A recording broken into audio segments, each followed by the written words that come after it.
วงนิงบิงของสาธารณรัฐสังคมนิยมเวียดนามจัดพิธีเปิดงานบุญวัดบายดิงดินแดนศักดิ์สิทธิ์แห่งนครบูฮานในตอนเช้าของวันที่23 กุมภาพันธ์ 2026 ที่ผ่านมาคณะสงฆ์พุทธศาสนาแขวงนิงบิงสาธารณรัฐสังคมนิยมเวียดนามได้จัดพิธีเปิดงานบุญฤดูบานใหม่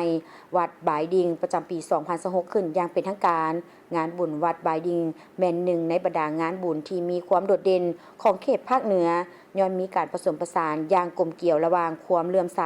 ของพุทธศาสนาและประเพณีพื้นเมืองของเวียดนามอยู่ที่วัดบายดิงในมือเปิดงานมีพระสงฆ์พุทธศาสนิกชนนักท่องเที่ยวและประชาชนจำนวนหลวงหลายเดินทางมาสักการะบูชาร่วมสัมผัสบรรยากาศงานบุญฤดูบานใหม่อย่างคึกคืนและอธิษฐานขอให้ปีใหม่เต็มไปด้วยความสุขและความสงบปลอดภัยนางหวงทิส่วนเดินทางมาจากแขวงแทงหัวกาวา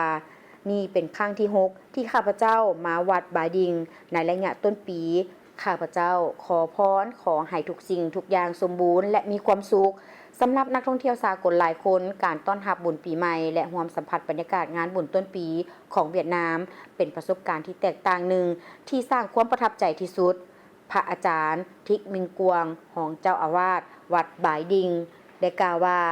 นับแต่คืนส่งท้ายปีเก่าจนถึงมื้อวันที่6ของปีใหม่วัดบายดิงได้ต้อนรับนักท่องเที่ยวหลายแสนคนเพื่อให้งานบุญดำเนินไปอย่างเงียบห้อยคณะจัดงานได้วางแผนละเอียดตั้งแต่การจัดระบบจราจรจนฮอดการจัดกำลังช่วยเหลือเพื่อให้ประชาชนและนักท่องเที่ยวมาวัดด้วยจิตใจเบิกบานและปลอดภัยท่านเวียนกล่าวเติมรองผู้อำนวยการกลุ่มท่องเที่ยวแขวงหนิงบิงกล่าวว่า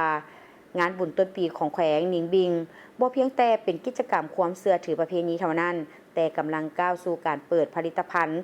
วัฒนธรรมท่องเที่ยวที่โดดเด่นงานบุญบายดิงและงานอื่นๆกำลังช่วยยกย่องคุณค่าทางจิตใจ